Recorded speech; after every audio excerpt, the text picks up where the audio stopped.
alasan kenapa ke Inggris kan, pertama kayaknya edukasi di sana itu waktu itu labelnya adalah ini serius 3 tahun selesai atau enggak, dan lulusan ya waktu itu bagus-bagus juga yang kita lihat ininya datanya.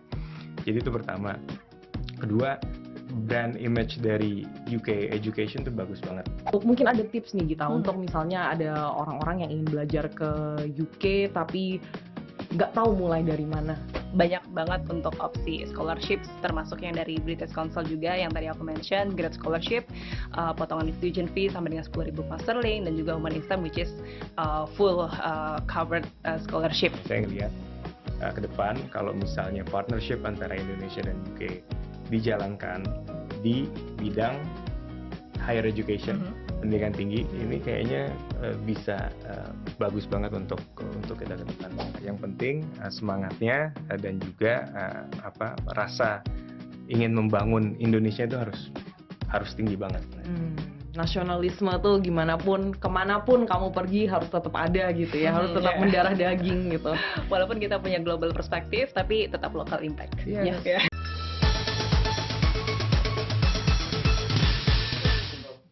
Kali ini di CNN Indonesia EduTalk Podcast sudah ada bersama saya, Rizky Aulia Rahman Natakusuma, selaku politikus muda di Indonesia dan juga lulusan dari Nottingham University Inggris, dan juga ada Gita Gowinda. Halo Mbak Gita. Nah, selaku Senior Manager Study in UK SEA British Council dan juga lulusan dari Cardiff University.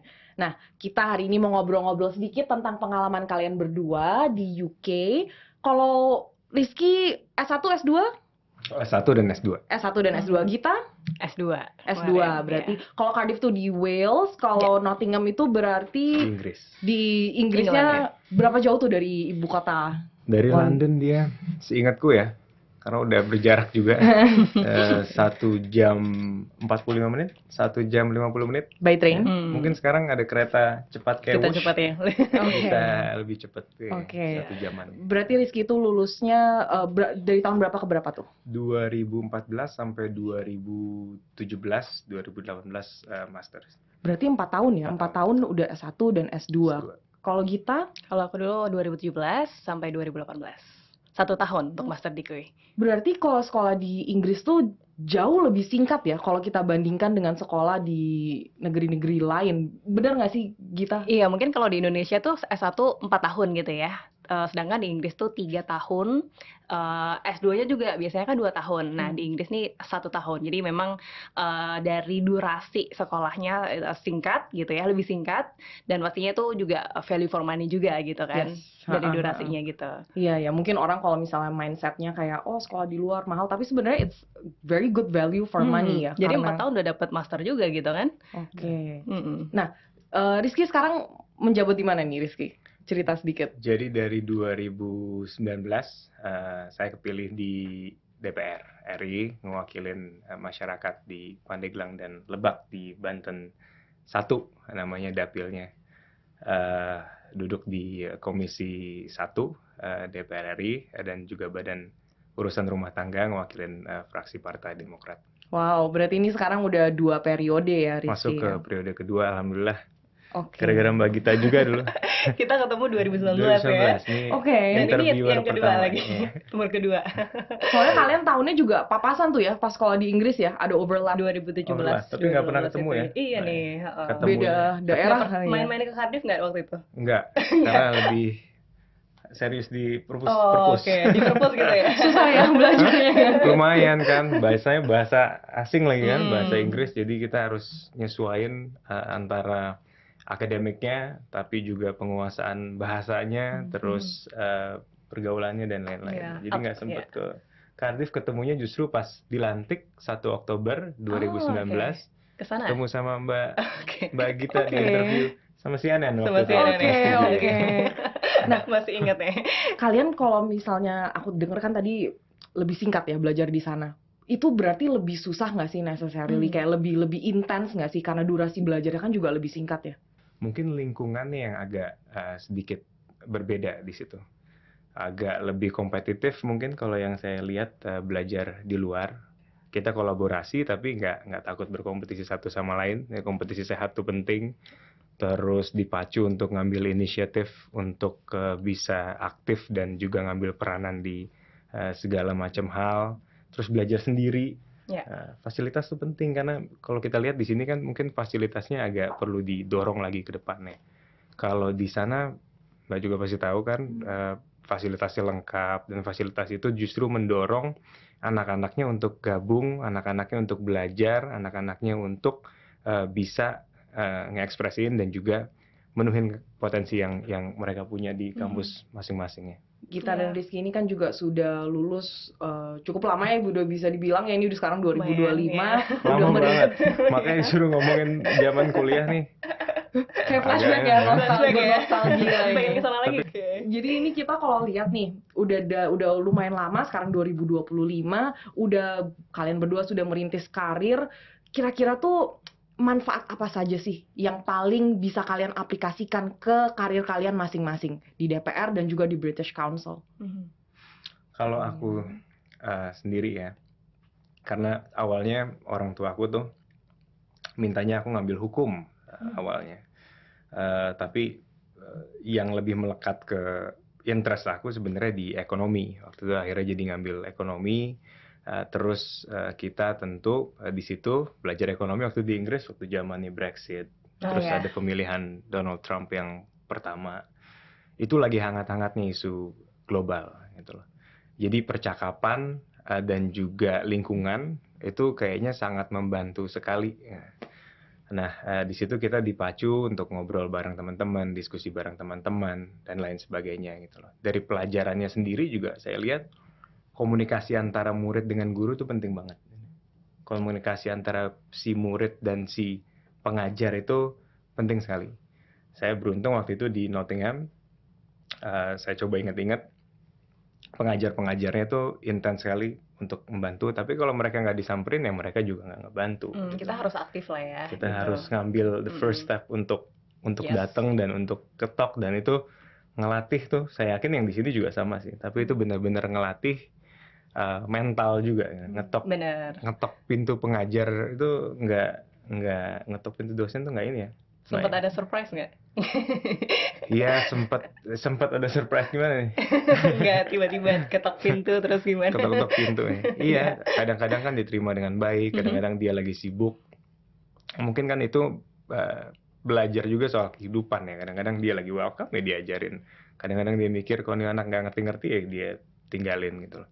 Tapi yang pasti di situ dipacu banget, apalagi kita udah dikirim tiap tahun di airport, didoain sama orang tua, sampai ditiup-tiup kepalanya sebelum berangkat sama ibu saya. Masa nggak bisa bangkit sih, masa nggak bisa maju sih, masa nggak bisa sukses. So the drive atau semangat dan spirit buat ayo bisa sukses di sini gitu. Itu kayaknya penting banget buat yang nge-shape ke karakter sekarang. Kalau aku dengar kan berarti cara belajar di Inggris itu tidak textbook sama sekali nih ya. Jadi kalian juga diajarin untuk proaktif, juga mengembangkan soft skills mungkin kayak problem solving, communication dan sebagainya. Nah itu untuk Gita dan untuk Rizky kira-kira bisa diterapkan nggak sih ke kerjaan kalian hari ini? Mungkin kita dulu seperti apa? Oke, kalau dari aku di MBA itu ya, kita nggak cuman kayak di ruang kelas terus kayak diajarin sama dosennya seperti itu, tapi kita juga biasanya ada kegiatan di luar, bahkan kayak ada misalnya MBA dinner gitu kan. MBA dinner di situ kita belajar gimana caranya untuk networking. Karena untuk networking itu penting banget kan dalam kerjaan. Ketika cari kerja dan saat kerja juga pastinya gitu. Nah, ada MBA dinner dan juga terus ada kayak juga kita dipertemuin dengan profesional yang mana kita diajarin kayak practical tipsnya lah untuk bekerja, entah itu di bisnis atau di apapun itu. Jadi itu di situ juga aku dapat banyak pelajaran juga sih dari para profesional gitu ya. Terus juga dari activity-nya juga sih kayak kita banyak juga kayak kerja kelompok di situ nggak cuman kayak apa ya submit esai atau seperti apa gitu ya. Di situ kerja sama tim itu juga penting banget gitu. Apalagi di situ kan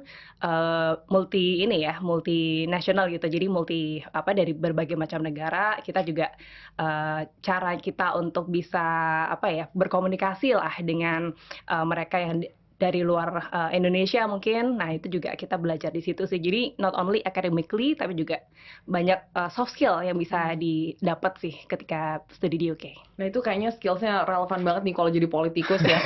Ketemu banyak orang, harus bisa cair sama siapa aja. Pertama PPI, Persatuan Perhimpunan Pelajar Indonesia. Iya. Itu orang-orang isinya ambisius semua tuh. Mereka pengen maju, mereka hidup di negeri orang dan tapi karena orang Indonesia yang nggak banyak, jadi klop banget. Yes. Berarti ikut PPI juga? Ikut banget. Aku juga ikut. Lumayan ya. Aktif. Bisa ditanya ke PPI-nya. Tapi lumayan sih. Kita di Nottingham tuh ada Indosok namanya. Dan ada PPI yang Indofest. Itu festival tiap tahunan waktu itu yang dilakukan di Nottingham. Setiap tahunnya masyarakat atau student dari Indonesia datang ke Nottingham untuk ada festival di situ. Itu orang-orang Indonesia itu ngeklop banget. Dan saya juga di situ belajar, ada yang dari Medan, ada yang dari Papua, ada yang dari mana-mana. Semangatnya sama buat ada yang mau balik langsung, ada yang mau cari kerja dulu di sana, tapi ujung-ujungnya ayo kita balik ke Indonesia dan kayaknya bisa gitu loh kita ngebangun di Indonesia itu bersama. Ya. Tapi tadi yang disampaikan Mbak Gita tuh bener banget soal kerja kelompok. Aku inget banget tuh pas kuliah, begitu dikasih kerja kelompok sama gurunya, itu berbondong-bondong orang tuh pengen langsung ngambil inisiatif buat bikin grup dan ayo kapan kita ketemu dan lain sebagainya. Tadi yang aku sampaikan di awal, kita kolaborasi tapi berkompetisi satu sama lain. Kayaknya di sana mungkin competitiveness-nya itu lebih tinggi ya. Daya untuk compete. Bukan gak mau kalah tapi gue harus jadi yang paling baik. Gue harus jadi, tapi tentu dengan manner yang kolaboratif ya. Iya, jadi at the same time tetap bisa cara komunikasi begitu ya. Jadi nggak ada drive untuk saling ingin mendahului seperti itu ya. Iya, in addition juga mungkin waktu disertasi juga sih aku ngalamin juga. Jadi disertasi itu nggak cuman kita bisa untuk kuantitatif atau kualitatif gitu ya. Tapi waktu itu aku ambil itu yang kerja di suatu perusahaan gitu. Jadi aku kerja di perusahaan itu 3 bulan dan di situ aku juga nulis disertasinya tentang perusahaan itu gitu. Jadi di UK itu juga soal disertasi itu juga berbagai macam ya bentuknya. Kebetulan aku pengen tahu gimana rasanya kerja di UK. Jadi aku kerja di salah satu perusahaan media di Bath waktu itu dan banyak banget. Jadi nggak cuman belajar academically tapi juga aku belajar untuk kayak ngobrol barengan sama CEO-nya dan sebagainya gitu. Jadi kayak jalin networking juga gitu sama orang-orang di sana. Oke. Nah, kalau tadi Rizky udah cerita ini tuh belajar di Inggris tuh sangat membantu ya sekarang menjadi anggota di DPR bahkan sampai bisa 2 periode. Nah, kalau kita lihat kan sebenarnya politikus tuh banyak yang studi banding nih ya Mas ya. Tapi kan studi banding tuh lebih singkat tentu daripada studi formal. Nah menurut kamu tuh manfaatnya apa sih? Apakah ada impact-nya kalau misalnya politikus di Indonesia ini bisa studi formal mungkin gitu? Tapi yang jadi miskonsepsi itu ya, yang jadi salah pandangan orang kadang-kadang.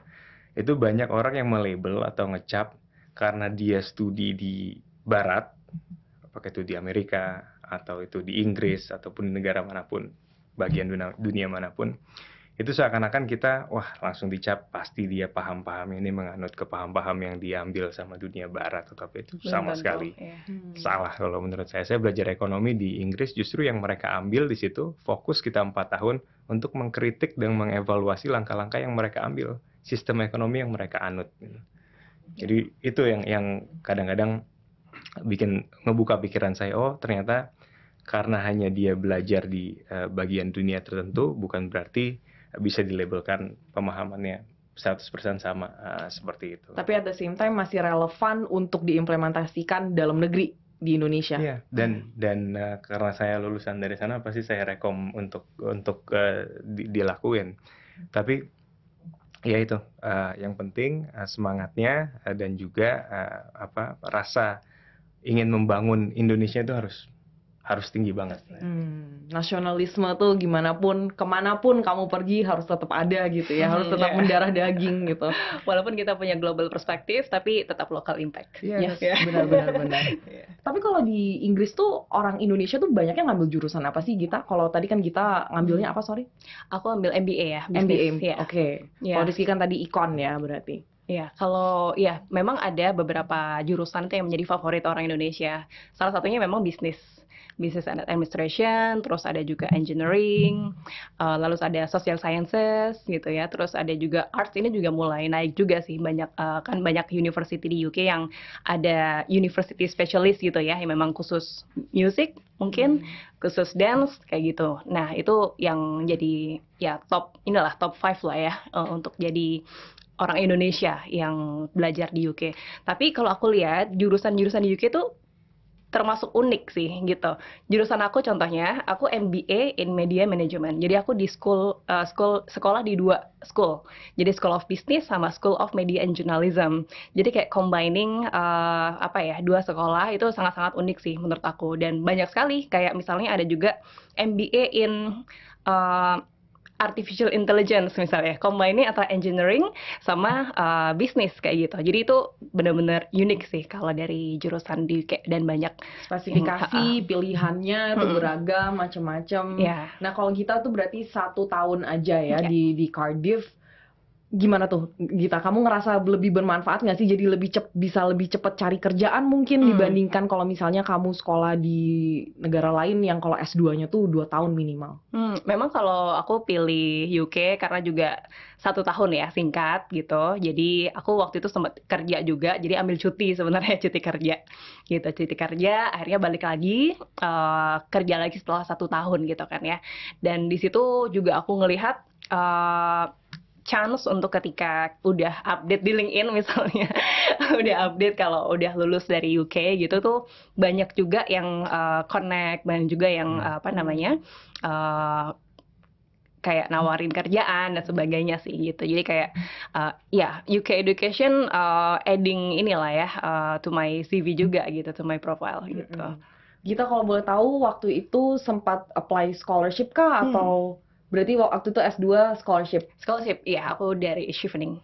Kalau Rizky waktu itu? Biaya sendiri ya. Jadi mungkin nggak sepinter Gita makanya nggak dapat scholarship di sana. Tapi Rizky berarti S1 dan S2 di university yang sama nih ya? Universitas sama. Betah sekali tuh kayaknya, kenapa tuh? Karena pas lulus S1, alhamdulillah nilainya oke, dapat setengah harganya saya lupa setengah atau berapa persen dari tuition fees-nya tuh. Harga sekolahnya dihilangin sama dia. Jadi saya bilang boleh juga nih karena lebih murah kan. Di university yang sama gitu ya. Plus kesempatannya lagi ada dan waktunya lagi pas. Jadi langsung aja deh. Benar. Nah, kita nih keren nih dapat scholarship Chevening, berarti langsung dari UK government ya. Kalau untuk mungkin ada tips nih Gita untuk misalnya ada orang-orang yang ingin belajar ke UK tapi nggak tahu mulai dari mana, cari sekolah segala macam. Kira-kira gimana, where to start?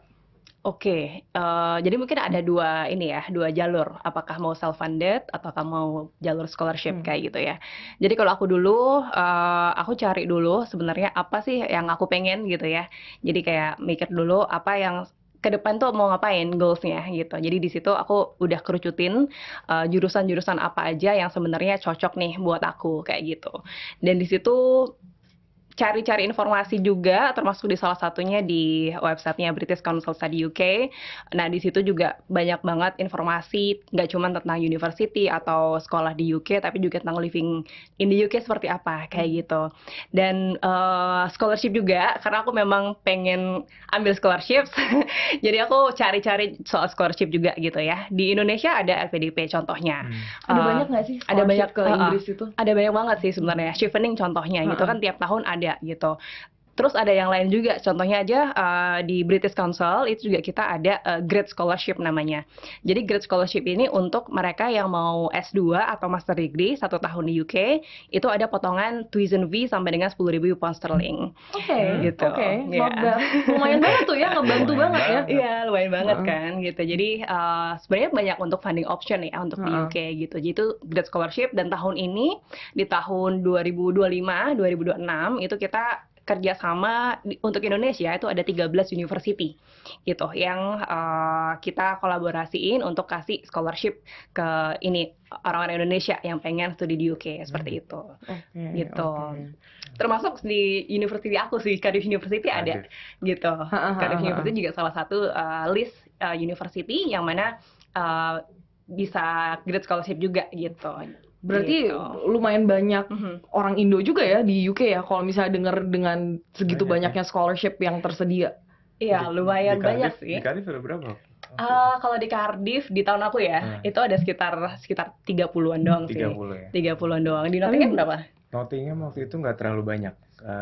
80 buat kota di Inggris tuh kayaknya oke ya. Tapi 80. rasanya itu nggak terlalu. Karena kan kebagi antara S1, S2, Oh yes. S3. Heeh. Tapi kalau lagi ngumpul, itu semuanya ngumpul. ngumpul, Kadang-kadang ya. yang anak S1 pengennya nongkrongnya di kafe. Tapi yang Hmm. S3 pengennya di di ada pengajian atau apa gitu. Atau yang S2 pengennya di mana gitu. Iya. Jadi ribetnya tuh waktu itu challenge-nya untuk nentuin tempat di mana kita yang bisa ngumpul bareng-bareng. Iya, Tapi seru. benar-benar. Iya. Terus selain yang tadi Great Scholarship itu ya, itu selain itu mungkin yang suka sama STEM gitu ya, untuk science, teknologi, itu kita juga ada yang namanya Women in STEM Scholarships, di mana itu ada Women in STEM yang kolaborasi juga sama Asian Sage. Itu kita kasih not only tuition fee, tapi full scholarship. Gitu, full scholarship. Bahkan kalau misalnya keterima di situ kan harus ada IELTS ya biasanya ya, Iya. untuk kayak apply university misalnya, itu bisa di reimburse. Oh, oke, nice. Heeh. Sedetail itu ya, coverage-nya tuh berarti menyeluruh sekali ya. Iya, iya. Nah, pas gitu. Rizky sama Gita lagi di Inggris tuh kan udah banyak tuh ya penggunaan media sosial ya. Kalian sempat terinfluence nggak sih? Kenapa kalian pilih Inggris? Apakah gara-gara sempat lihat di medsos, ini kayaknya seru nih sekolah di Inggris, atau gimana? Kalian terinfluence-nya tuh gimana? Wah, sebenarnya generasiku tuh bukan generasi pertama yang melek medsos. Jadi nggak terlalu kecap atau kebentuk gara-gara media sosial waktu itu ya. Karena yang alasan kenapa ke Inggris kan, pertama kayaknya edukasi di sana itu waktu itu labelnya adalah ini serius 3 tahun selesai atau enggak. Jadi orang tua juga ngedukung tuh yang kayak gitu biasanya, daripada yang lebih relax ataupun yang lebih fleksibel ya. Mending nih anak mungkin dikirim aja ke sana 3 tahun untuk bisa nyelesain studinya, bagus. Dan lulusan-lulusan ya waktu itu bagus-bagus juga yang kita lihat datanya. Jadi itu pertama. Kedua, brand image dari UK education tuh bagus banget dulu ya, pandangan pada saat itu, bahkan Kayak sampai sekarang juga masih deh. tapi dulu kan saya kesana baru ada Instagram, ya kan, Twitter tuh baru 6 tahun umurnya, terus paling ada YouTube dan lain-lain. Jadi belum kayak dunia sekarang. Tapi yang saya yakin sekarang, apalagi dengan adanya kerjasama antara pemerintah Indonesia dan pemerintah UK untuk higher education, untuk pendidikan tingkat tinggi. Ini penting banget. Karena UK yang kita tahu sedang mencari partner yang sebanyak-banyaknya di dunia. Sama kayak Indonesia, lagi nyari partner sebanyak-banyaknya di dunia. Gitu loh. Punya ambitious goals atau target-target yang sangat ambisius ke depan, ningkatin SDM dan lain sebagainya. Saya ngelihat ke depan kalau misalnya partnership antara Indonesia dan UK dijalankan di bidang higher education, pendidikan tinggi, ini kayaknya bisa bagus banget untuk kita ke depan. Kira-kira manfaat apa tuh, Rizky, yang bisa diterima langsung oleh pelajar Indonesia dari hubungan bilateral yang kuat antara Inggris sama Indonesia? Pertama, kalau kita lihat nih, ini agak geser sedikit tapi masih satu tema. Pak Prabowo kan ini goals-nya, targetnya ambisius banget, ya. Sangat ambisius. Dan kita juga di DPR saya langsung ngawasin, wah ini mantep banget dan harus bisa dijadiin. Salah satunya adalah pembangunan SDM. Nah, standar di UK itu tinggi sekali. Walaupun mungkin bukan hanya di UK, tapi di UK ini salah satu negara yang higher education-nya udah jelas standarnya dan juga levelnya gitu loh. Kedua, mereka juga sama kayak kita lagi nyari partner untuk bukan hanya berdagang tapi pertukaran budaya dan juga manusia. Nah, dan ketiga, kalau misalnya higher education atau universitas-universitas di Indonesia di link lebih banyak lagi, sekarang juga udah banyak, tapi mungkin ke depan bisa lebih banyak lagi dengan universitas-universitas di UK dengan standar luar biasa, dengan top class education yang mereka bisa dapatkan di sana. Kayaknya ini bagus banget untuk bisa ngedorong, nyuntikin SDM kita ke depan bakal lebih baik lagi. Kalau British Council tuh berarti ada kerjasama sama universitas khusus gitu nggak sih Gita, yang mungkin bisa lebih memfasilitasi pelajar di Indonesia untuk berangkat ke Inggris? Oke. Kalau dari British Council, kita juga kasih edukasi ya atau awareness tentang study UK itu seperti apa gitu ya.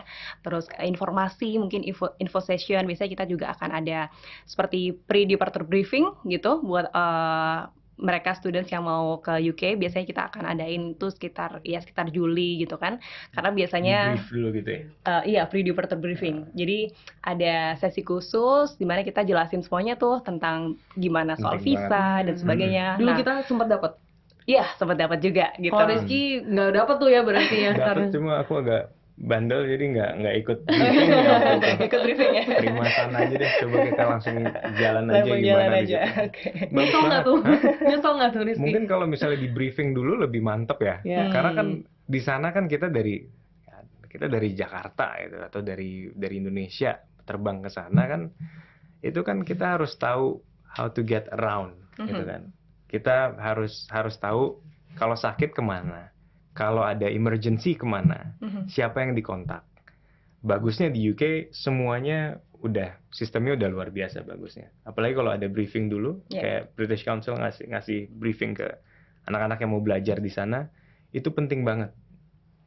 Itu yang namanya kecelakaan kita nggak akan tahu ya. Walaupun kita harapkan nggak ada ya. Tapi biasanya anak-anak muda tuh agak nggak ngemikirin itu gitu loh. Nggak terlalu mikirkan hal-hal yang bisa jadi emergency. Itu pertama tuh. Kedua, urusan tinggalnya di mana. Bisa accommodation kalau ya. masih under 17 atau 18 belum bisa tinggal sendiri, kira-kira harus ada guardiannya, gimana caranya. Wah, itu kalau nyari sendiri kan agak repot ya. Kalau dikasih briefing sama kita, Membantu banget itu ya banget, sebenarnya ya. Iya. Oke. Dan juga British Council itu di Februari ini juga akan ada event juga namanya Study UK Connect. Di mana Study UK Connect ini kita connecting antara UK alumni dengan mereka yang pengen study abroad atau study di UK seperti itu. Jadi kayak dapat kayak practical tips langsung dari alumni itu juga penting banget sih. Dulu aku sempat kayak nyari-nyari juga gitu kan, kayak di Instagram siapa ya yang chevening scholars kayak gitu. Nah, ini kan dengan difasilitasi British Council, Study UK program Connect dari pemerintah sana. pemerintah Ngasih UK, itu ya pemerintah FCDO UK ngasih ya. itu ya. Iya, betul. Jadi Wow. itu bisa connecting antara UK alumni dengan mereka yang mau study di UK tuh penting banget sih gitu. Berarti Dan kamu- building connection, networking juga kan gitu. Yes, benar. Berarti kita juga sempat cari informasi dari medsos tuh ya. Itu jadi salah satu tool yang bisa menggait pelajar-pelajar di Indo nggak sih untuk tertarik berangkat ke sana? Iya, kalau sekarang di zamannya digital pasti ya, karena dulu juga aku sempat ya tahu chevening ya browsing dari websitenya chevening gitu kan. Terus dari ya option dari scholarships juga banyak informasinya juga gitu. Dan salah satunya selain website, mungkin sekarang zaman-zamannya TikTok juga gitu kan. Zamannya TikTok, zamannya Instagram, banyak yang informasi di situ dan mungkin banyak juga yang current student yang lagi di sana itu bisa jadi salah satu informasi juga sih gimana sih living in the UK gitu A day kan. in my life, gitu kan banyak banget ya A day sekarang in ya. my life, gitu TikTok ya. kan biasanya get ready with me atau Iya. apa.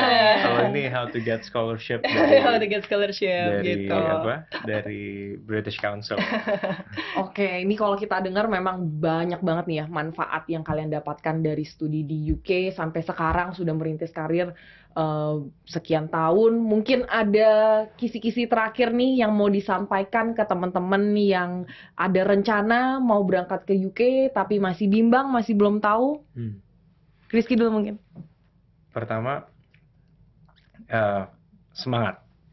Terus cari jalannya nih lewat Gita Gowinda, British Council, dan belajar seserius mungkin di sana. Enaknya di UK tuh fasilitiesnya bagus, terus belajarnya dan social life-nya tuh balance kalau menurut aku. Dari cerita teman-teman yang ke negara lain, kayaknya di UK tuh bagus di situ. Terus ketiga, yang jelas setelah belajar di situ, jangan lupa buat balik dan kontribusi ke ini kayak Indonesia. kita di British Council Dan sekarang. Rizky juga sekarang di Iya. DPR Di ya. DPR di Senayan. Berarti sebenarnya sekolah di Inggris tuh nggak se-intimidating itu ya. Ada banyak jalan ya. Iya pastinya. Kalau dari aku sebenarnya untuk yang mereka mau kuliah di UK gitu ya, jangan takut. Yang penting ya melangkah. Kayak your first step itu apa? Mulai planning aja gitu. Jangan takut. Dan kalau memang memang optionnya memang harus scholarship gitu ya, banyak banget untuk opsi scholarship, termasuk yang dari British Council juga yang tadi aku mention, Great Scholarship, potongan tuition fee sampai dengan 10.000 pound sterling, dan juga Oman Instant which is full covered scholarship gitu kan, gitu. Dan juga jangan takut kalau misalnya juga bahasa Inggris juga sih, karena bahasa Inggris itu ketika di UK kita bisa bisa lebih praktis gitu gak sih Rizky ya? Gitu. Jadi jangan takut lah, mungkin Bahasa Inggris tuh emang namanya kuliah di Inggris ya harus pakai pasti bahasa harus Inggris. bahasa Inggris gitu. Tapi Jadi, meskipun belum begitu fasih, ya nggak berangkat apa-apa. aja dulu Berangkat gitu aja ya. dulu. Iya. You Pertama, learn by doing kan harus soalnya. ada basic qualification, harus ada kualifikasi basic, harus bisa. Tapi jangan minder karena misalnya bahasa Inggrisnya nggak terlalu bagus. Yes. Jadi waduh gimana? Di sini juga udah banyak kok institusi-institusi yang ngasih pelajaran bahasa Inggris Ya. dan lain sebagainya gitu ya. Ya, jadi nggak harus perfect dulu lah bahasa Inggrisnya gitu ya, baru berangkat. Jadi jangan takut. Saya aja 4 tahun di sana kuliah, pulang ke sini ada beberapa teman di lingkungan kerja atau teman saya yang bahasa Inggrisnya bagus banget gitu ya. Terus saya tanya kuliah di mana? Di Indonesia. Kok bisa kayak gitu? Saya les di Miss ini atau Mister itu, sama juga. Iya. Sekarang banyak banget untuk kayak opsi-opsi educational tools atau itu ya, belajar di YouTube misalnya, banyak banget gitu.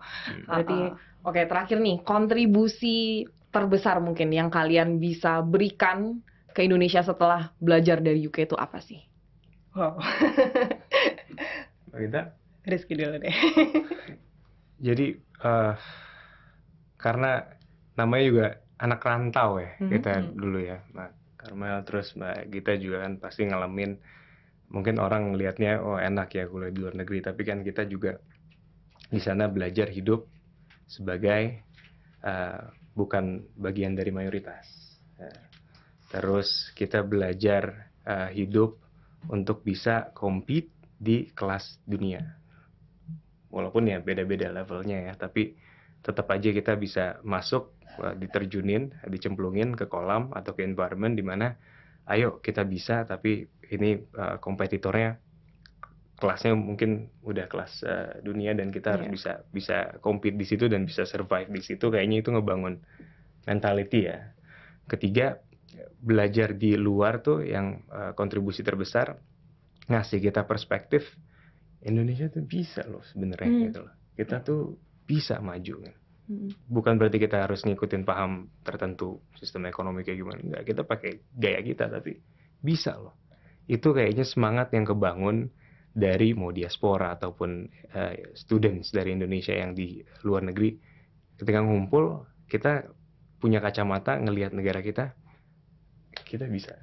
Itu kayaknya yang paling besar ya. Mungkin kedengarannya agak klise atau agak agak gimana, tapi kayaknya itu yang Paham yang, sih, yang adaptability-nya, mentalitas untuk bukan berarti kita fokus kepada apa yang kurang dari negara kita gitu. Yes. Tapi kalau kita ngelihat optimis ke depan, kita look, ini orang-orang Indonesia di sini pinter-pinter semua, pengen maju semua, ada yang dapat scholarship, ada yang dari ujung Indonesia, ada yang dari Jakarta, kita grup, kita klop. Kalau semangat ini balik ke Indonesia, dilanjutin dan bener-bener bisa kita bangun di situ, itu kayaknya semangat yang paling mahal atau kontribusi paling mahal yang kita dapetin di sana. Benar. Oke, I think terima kasih banyak Gita, terima kasih banyak Rizky atas waktunya hari ini. Ngobrol-ngobrol hari ini benar-benar membuka mata banget nih untuk mungkin orang-orang yang masih belum tahu mau melanjutkan studi di mana. Ini semoga bisa membantu. Terima kasih Gita. Thank you Rizky. Thank you. Thank you.